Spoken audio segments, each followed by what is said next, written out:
Listeners, have you set your 2026 goals, revved your engines to get started only to feel like your momentum has stalled?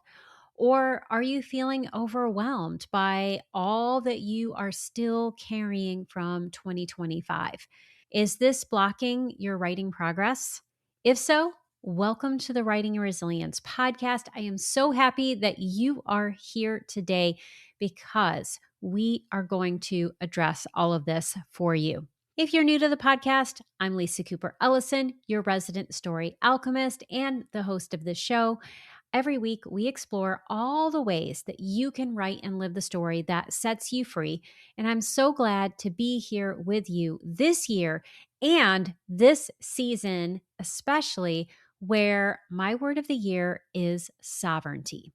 So for me, sovereignty means self governance and claiming my individual power while allowing others to do the same. So, one of the things I plan to do on this podcast and in all of the work that I am doing is help people feel empowered to be fully who they are and to feel free to pursue their activities in the ways that work best for them, even if what you choose to do goes against what everyone else says is the best practice. So, in this episode, I'm going to talk about how you can claim your sovereignty and how you can claim sovereignty over your goals by examining what you need to do, or maybe what you need to go back and do in order to achieve your 2026 goals. Then, at the end, I'll share my secret for having the most successful year. So let's go ahead and dive in. Welcome to Writing and Resilience, the podcast for writers who want to write and live the story that sets them free. I'm your host, Lisa Cooper Ellison, a writer, transformational and trauma-informed coach, story alchemist, and fellow traveler on the winding road of healing and creativity.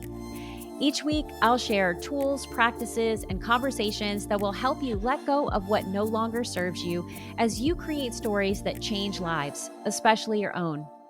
Together, we'll explore how to trust your creative voice, support your mental health and resilience, work with your nervous system and unique design, and stay connected to your deepest calling as a writer, even when life gets messy. It's time, my friends, to write and live the story that sets you free. I'm honored to walk that journey alongside you, one story and one episode at a time. I am so excited to invite you to my brand new class, Revise Your Memoir. This is a 6-part online series I created with my friend, publishing expert Jane Friedman. If you finished a draft of your memoir and you're wondering how to shape it into the story you truly want to tell, this is the class for you. Together, we'll dig into structure, pacing, and finding your story's emotional truth.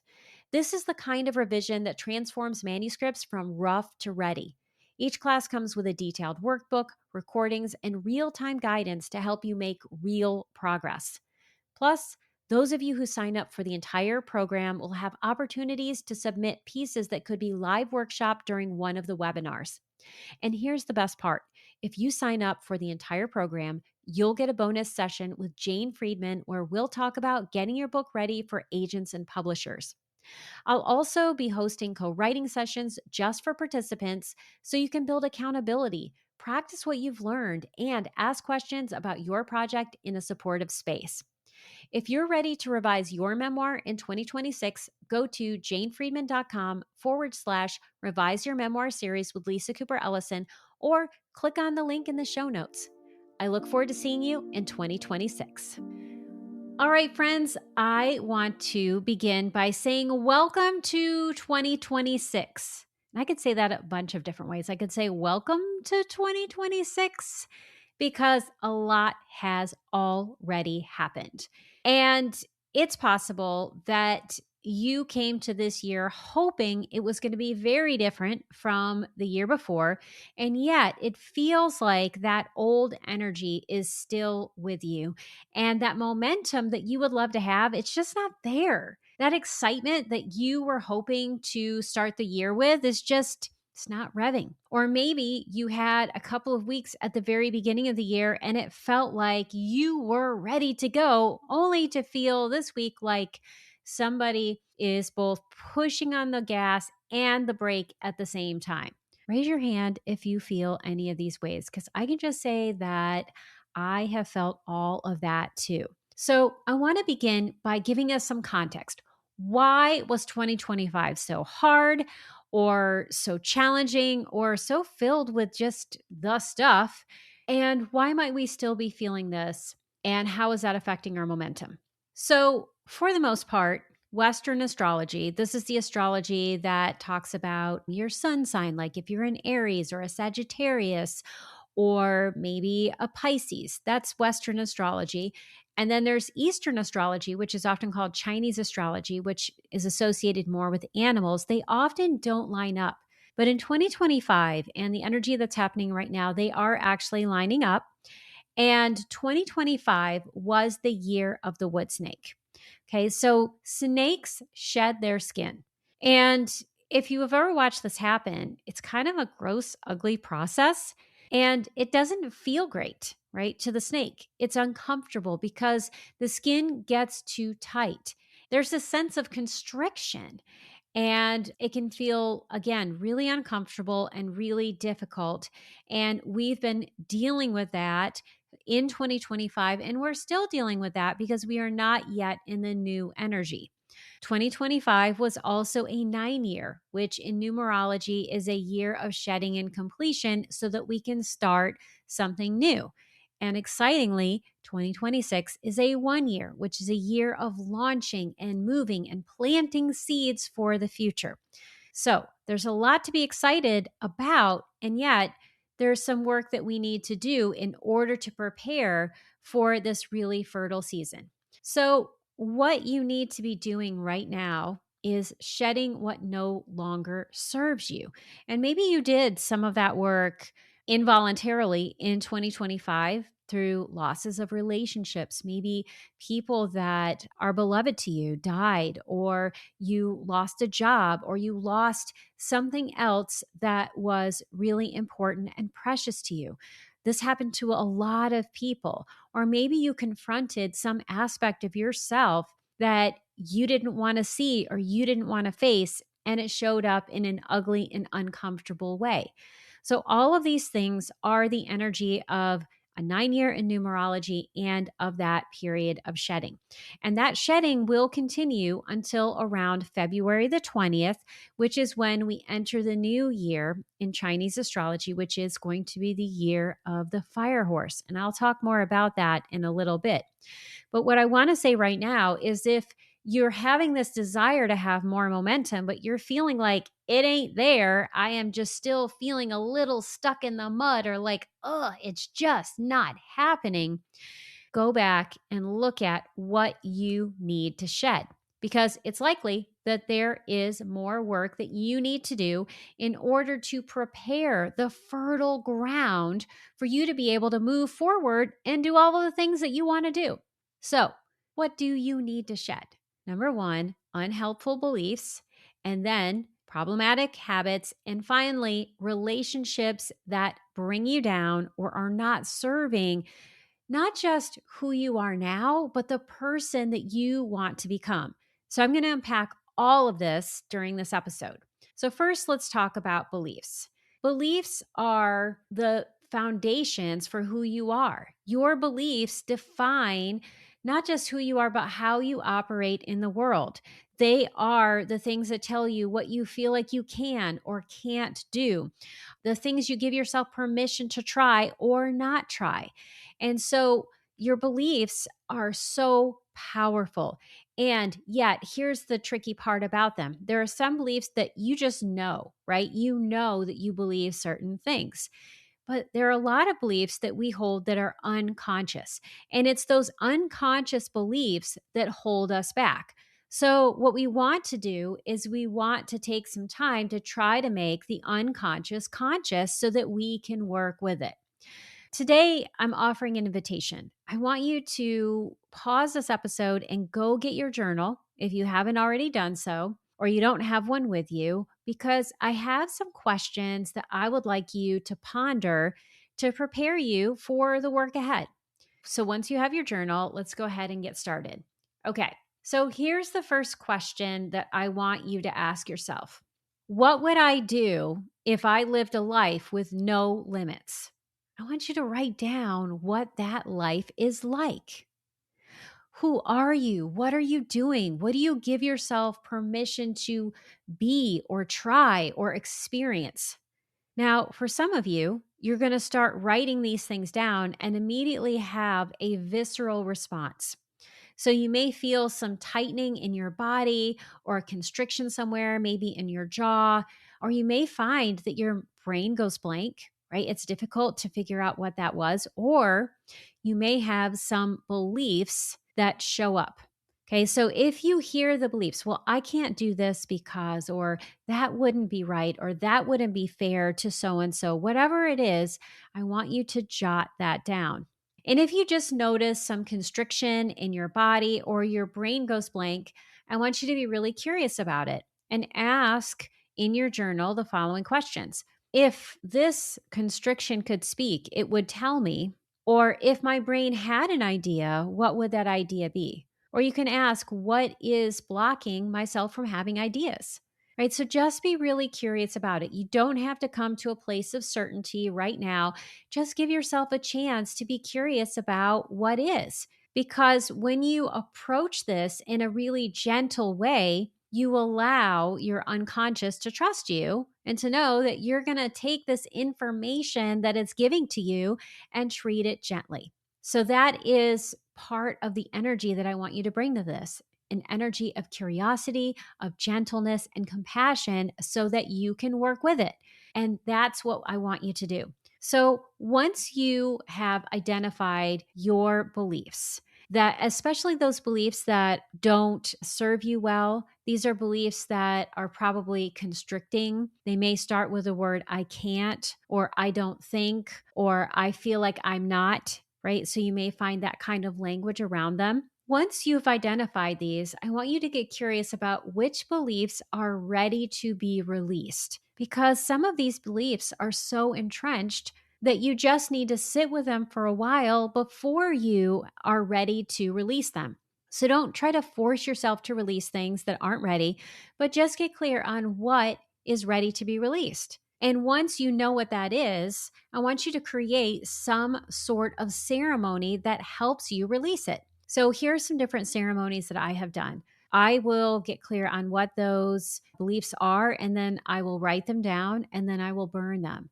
Watching that burn in a fire can be really healing and nurturing, and it can be a way of letting beliefs go. You can also pour your beliefs into a glass of water and then pour that water on a plant. Those are just two different ones. You can say them out loud and just allow the wind to carry the sound of that belief away. And what you may find is that you let go of a belief and then you need to let it go again, right? So sometimes that letting go process takes time. But I want you to figure out what is a meaningful ceremony for you that allows you to let them go. And it's something that you can do again if you need to keep letting it go. Okay. So that's about the releasing piece, right? We're shedding right now. But here's something really important when it comes to our beliefs. We can't just let our beliefs go, because then we create this vacuum in our minds and in our sense of understanding for ourselves. What we have to do is we have to replace those beliefs that we are letting go of with a new positive belief. So, for instance, let's say that your belief is, I don't have an author platform that will allow me to be traditionally published. Okay, maybe that's a belief that's holding you back. Or I can't build an author platform that will attract an agent. Or I'm not talented enough to write a book that could be traditionally published. Maybe those are some of the beliefs that you have. Well, you can release those beliefs and replace them with something positive, such as I am building the skills needed to successfully accomplish my goals. Or I am in the process of connecting with the readers who need my book. Notice how I've said this in the positive and I've said this actively, right? As if it is happening now, because the more you internalize that, the more you will be able to do what is next on the list, which is dealing with your habits. Because habits are also a part of how we define ourselves, right? We are in some ways what we do, right? So, or what we do influences how we see ourselves and how others see us. So, I want you to think about the beliefs that you want to inhabit, right? What are these new beliefs? These new beliefs are the new person that you are wanting to become. And once you know what that is, I want you to think about what are the habits that a person has who is successful, right? If you are a person who is a traditionally published author, let's say, or let's not even say traditionally published, because I think saying it in that way can denigrate or make it sound like people who self publish are less than, right? It creates this sense of hierarchy. And let's blow that out of the water. Okay. So I am a published author. I love how I'm correcting myself in the moment. So I want you to hear how I'm correcting my own beliefs, because sometimes that's what we have to do. We say something and then we correct ourselves. And that is part of that building a habit. So if I am a published author, one of the things that I have to do is I have to set up time to write, right? Showing up to a desk to write is a habit that I have to build in order to be that person. So I want you to think about what those habits are for yourself that you need to build so that you can have this new life that you are working towards. And you may find that some of these habits that you have to build are uncomfortable. Okay, so let's say you want to be a published author, you have to show up and write. Well, that might mean that you have to say no to some things that are difficult to say no to. So maybe you have to say no to social media. And I say that even though we may say in our brains, oh, yeah, that should be easy to do. Our brains are wired, and I mean wired to be connected to social media, because social media has so many ways that it's trying to hit the reward center in our brain. Our brains love that, even though it is total junk food that is really damaging for our brains. Okay, so let's say that you have to say no to social media at least some of the time.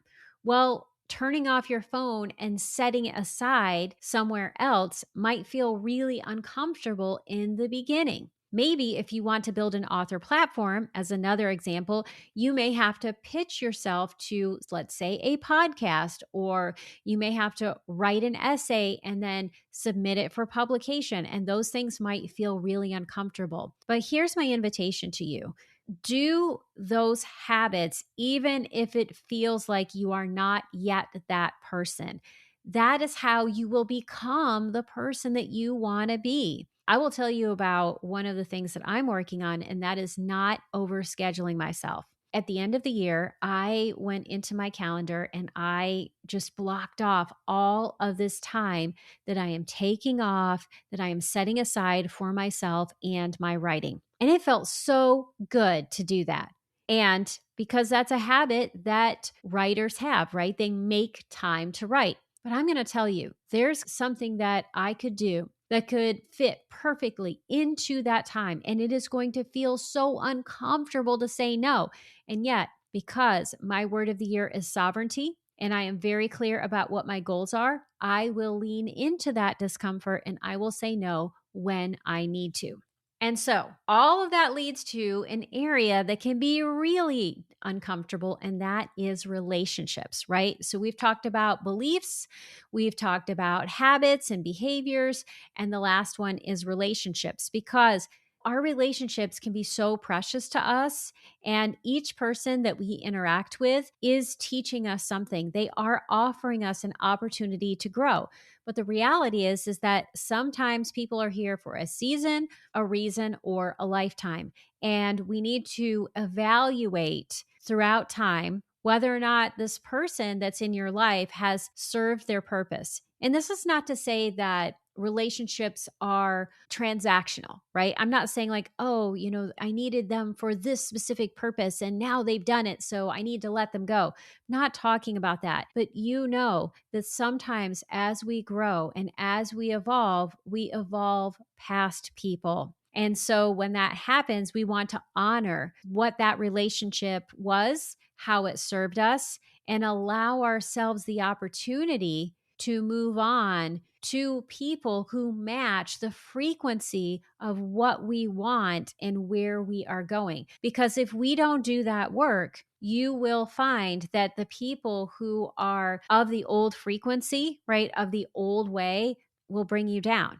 So that doesn't mean you have to let go of everyone, right? We're not talking about going no contact with any person who doesn't serve you, unless that is what serves you. I'm talking about setting really good boundaries. So I want to give you a practical way that you can do this so that you can begin to evaluate who are the people in my life who fill me up, who support me, who nourish me, who inspire me to be a better me, and who are the people I know need to be with me on the path. And then who are the people that I need to limit the time I'm with. And I would imagine that right now there are a few names that are coming to mind. I don't want you to hold off in terms of deciding whether or not those are the people, and do this exercise first.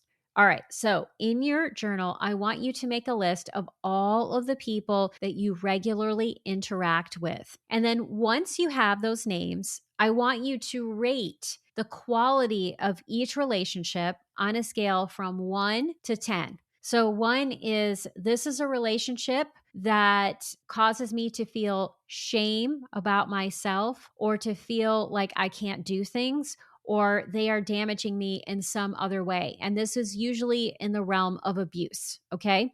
So 1 is a relationship that is damaging right now and you need to get away from.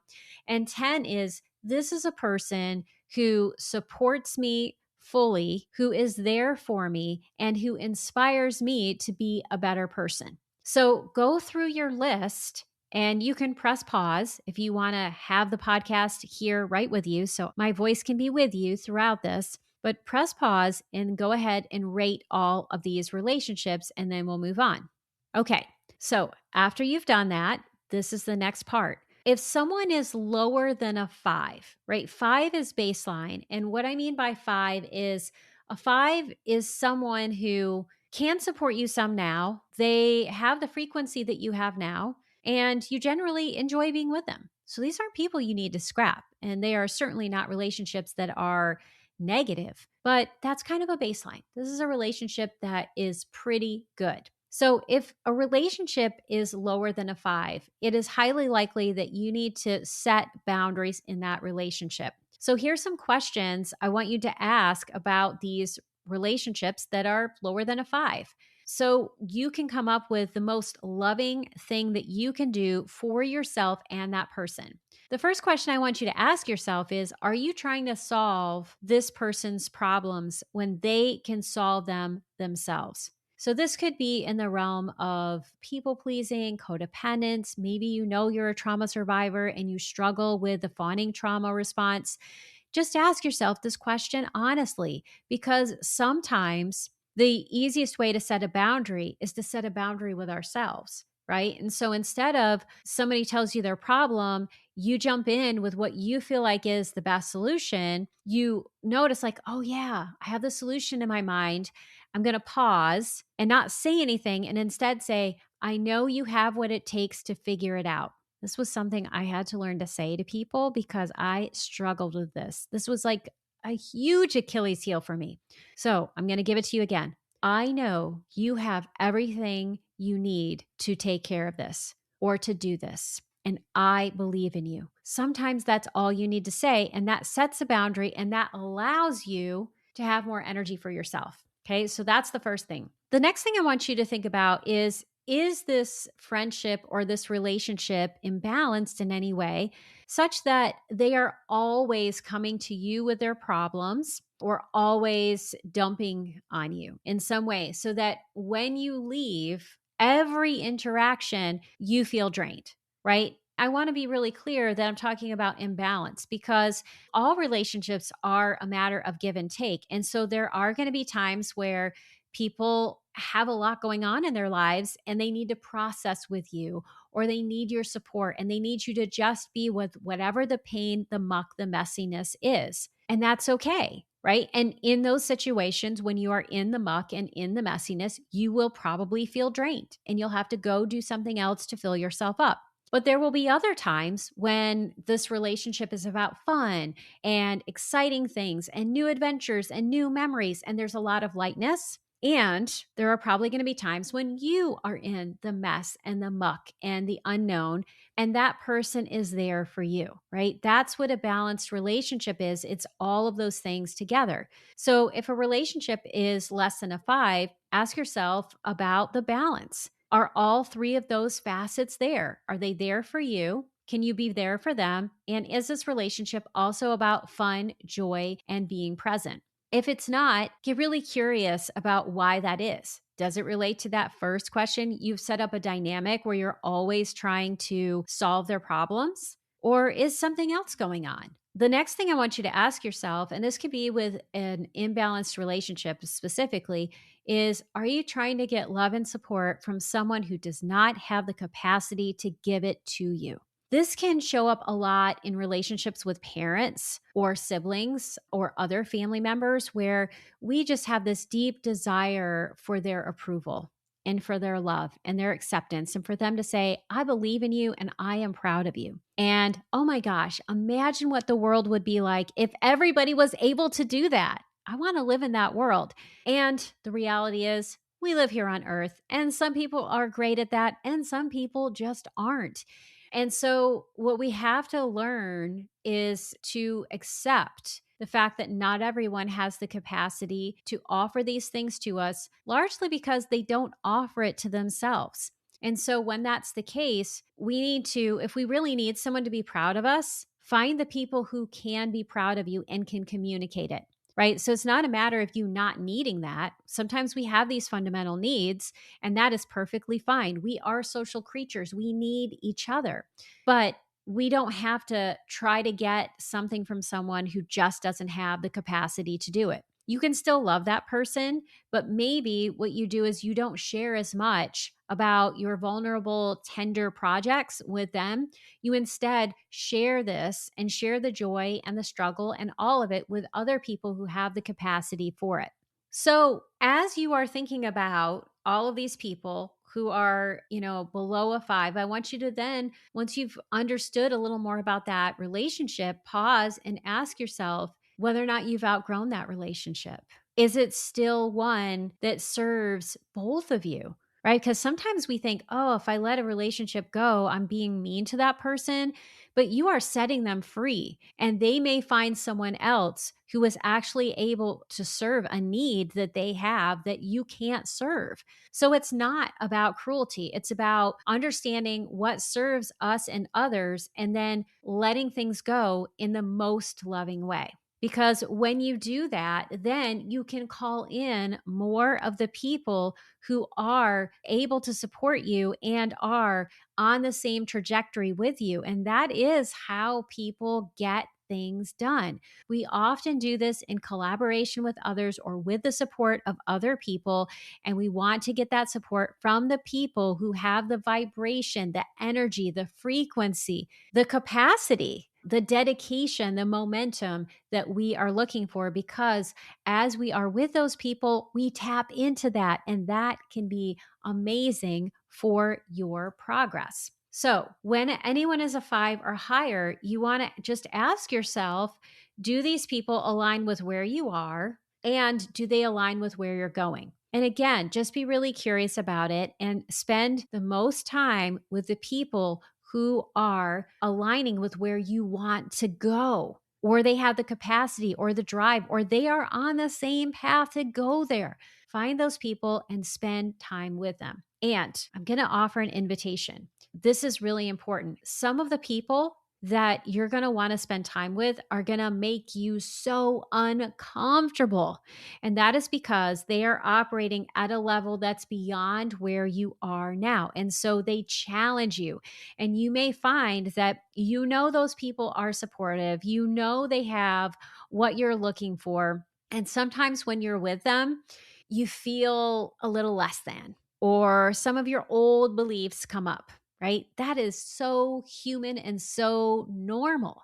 So if that does, just notice, oh yeah, there's the old belief. And then share the new belief with yourself, right? Repeat the new belief like a mantra so that you can counteract that energy. And then just say to yourself, oh yeah, I'm uncomfortable right now because I'm growing. I'm growing into the person I want to be. And like a snake shedding its skin, it's sometimes itchy and uncomfortable and tight. And I just have to go through this process. So that's one of the things that you need to do. And that leads to what I talked about in the beginning, which is my secret for success and for having a successful 2026. This is one of the most important practices that you can build for yourself. And that is understanding where your yes comes from.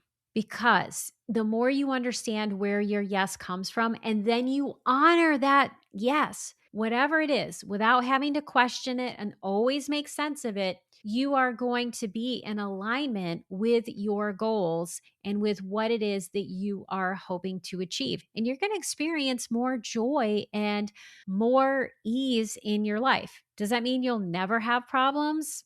No, because you live on earth and we live in a world of polarity and we are going to have problems, but you will be able to roll with them in an easier way. And this is really important because we are shedding right now so that on February 20th, we can enter the year of the fire horse.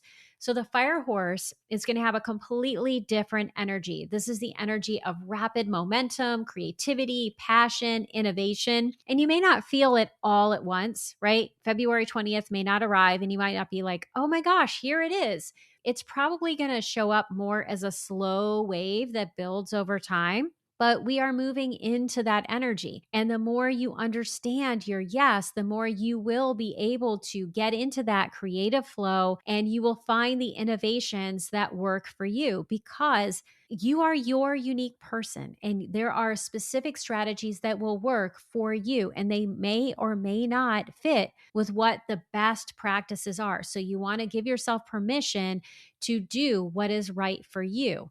And that will be the secret to your success. So, here are 2 additional questions that I want you to ponder as we prepare for this brand new energy and for you to have the most successful year you can. Question number 1, do you own your creative power? Just sit with that question. Do you own your creative power? Do you trust that creative power and do you harness it? And then here's number 2. How can I deeply honor my creative process? Whatever that is, however it works. Because once again, the more you honor it, the more you will build momentum and it will feel like you are galloping towards your goals. Thank you so much for listening. That's it for today's episode. Before you go, I would love it if you would text the show if you're on Apple Podcast or Spotify, or most importantly, leave a comment on YouTube with the answer to the following question. What's your goal for 2026? I would love to hold space for it. And I want to let you know that when you offer comments on YouTube, especially, you help with the algorithm, which helps us grow the show. And so any comments you have will be answered by me, and I will be eternally grateful for your support. Until next time, remember that your story matters. As you work on it, you shed what you no longer need so that you can become the gift that you are truly meant to be for this world. I'm so grateful to join you on that journey through each and every episode. That's it for today's episode. Thank you so much for listening. I couldn't do this podcast without your support. If you love this episode, here are 3 simple ways that you can keep this show thriving. 1, subscribe to the show on Apple Podcasts, Spotify, YouTube, or your favorite podcast platform so you never miss an episode. 2, Leave a 5-star review so others can find the show. 3, join my engaged dynamic community by signing up for the Writing Your Resilience newsletter.